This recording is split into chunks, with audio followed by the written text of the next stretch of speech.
Good morning.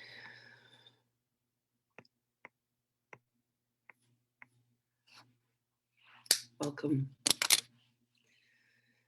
This is Lynn coming to you from Virginia. We are on lesson number 5 of A Course in Miracles. I'll be reading the lesson and then channeling Mary Magdalene as she brings forth her beautiful wisdom about these lessons and how we proceed through the Course in Miracles. This is going to be a 365-day journey with me and with her. And I'm very excited to have you with us. Thank you so much. We are live here on a webinar version of Zoom, as well as being live on the Soma Life group inside of Facebook. So thank you all for being here. Very excited about all that we're doing. Oh, I've got a love note. Hi, Lynn. Thank you so much. Oh, that's my 9 o'clock alarm telling me that it's time to get on with this. So here we go. Lesson number 5 of A Course in Miracles. I am never upset for the reason I think. This idea, like the preceding one, can be used with any person, situation, or event you think is causing you pain. Apply it specifically to whatever you believe is the cause of your upset, using the description of the feeling in whatever term seems accurate to you. The upset may seem to be fear, worry, depression, anxiety, anger, hatred, jealousy, or any number of other forms, all of which will be perceived as different. This is not true. However, until you learn that form does not matter, each form becomes a proper subject for your exercises for the day. Applying the same thought to each of them separately is the first step in ultimately recognizing that they are all the same.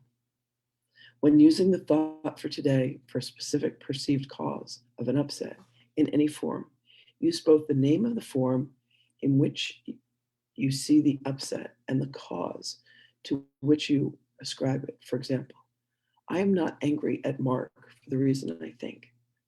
I am not afraid of lightning for the reason I think. But again, this should not be substituted for practice periods in which you first search your mind for sources of upsets in which you believe, and forms of upsets which you think result. In these exercises, more than in the preceding ones, you might find it hard to be indiscriminate and to avoid giving greater weight to some subjects than to others. It might help to precede the exercises with the statement, there are no small upsets. They are equally disturbing to my peace of mind. Then examine your mind for whatever is distressing you, regardless of how much or how little you think it is doing so. You may also find yourself less willing to apply today's idea to some perceived sources of upsets than to others. If this occurs, first think of this. I cannot keep this form of upset and let the others go. For the purposes of these exercises, then I will regard them all as the same. Then search your mind for no more than a minute or so and try to identify a number of different forms of upsets that are disturbing you, regardless of the relative importance that you may give them. Apply the idea for today to each of them using the name of both the source of the upset as you perceive it and the feeling as you experience it. Further examples are, I am not worried about my car for the reasons I think. I am not depressed about COVID for the reasons I think. 3 or 4 times during the day is enough. I find that when I was doing these lessons, I would set alarms to remind myself to do them. And it was really helpful. Okay, so I'm going to go ahead and bring her through. Lesson number 5, I'm never upset for the reason I think.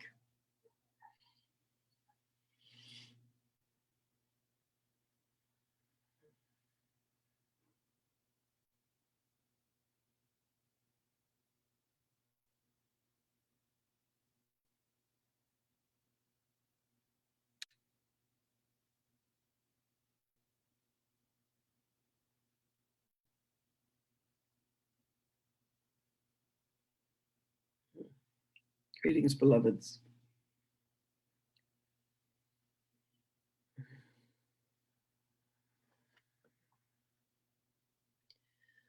The cause of never being upset for the reason that you think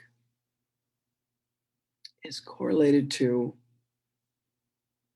truly understanding that everything that you see, everything that you perceive, everything that you allow yourself to think from the egoic mind has correlated you to a reality that has been a projection of beliefs and thoughts and feelings and emotions that have been a miasma, have been a collection of aspects of illusion. The real mind in which you think, the real heart in which you feel, is one that keeps you in alignment with the truth of you. You truly think with the mind of God, truly feel with the heart, the love of the Creator. As you have descended down into these cycles of incarnation in this third dimension of reality, you have allowed yourselves to become subject to a world of madness, believing that feelings that you have created are real for you, believing that you have upsets and anger and anxiety and tensions at the level of this dimension. They do indeed feel real to you. However, this course of study, this retraining of the mind, is for you to begin to realize that what you have created as your reality is indeed malleable.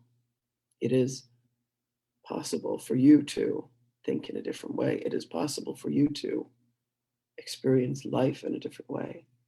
It is possible for you to live from your heart and live with a mind that is indeed correlate to and aligned with the mind of what can be called the Holy Spirit, the mind of God indeed.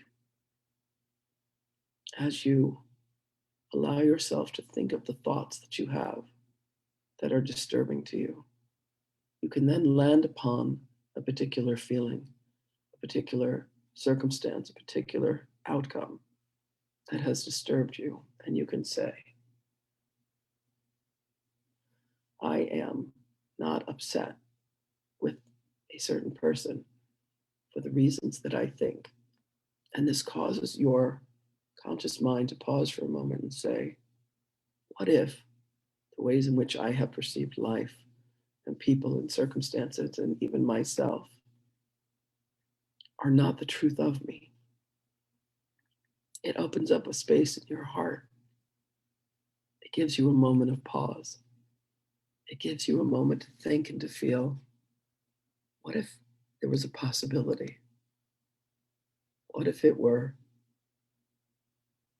potentially different than the way in which I see it? What if there is indeed another way to view, another way to think, another way to feel about a particular circumstance? And in that instant, you achieve a moment of freedom, a freedom that is born of love, a freedom that is born of truth. That instant brings forth a miracle in perception. My beloved stated in the production of this course that nothing real can be threatened and nothing unreal exists. Therein lies the peace of God as you come to perceive, beloved, as you come to experience that what you have been looking upon has been an illusion of your mind, much like the dreams that you have when you fall to slumber with the physical body, the seeming physical body. You will come to have such peace in your hearts, such peace in your life, for you shall realize that you have been the creator of what it is that you are experiencing. And in that profound moment of realization, you will indeed find a peace that passes all understanding. We are delighted to be on this journey with you, beloveds.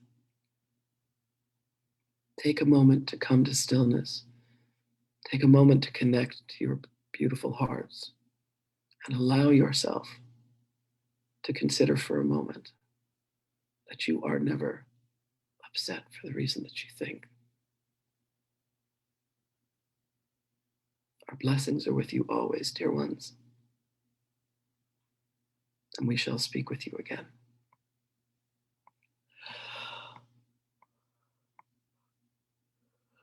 Oof. I thank you all for being here, and I wish you all a beautiful day. I'll see you guys tomorrow.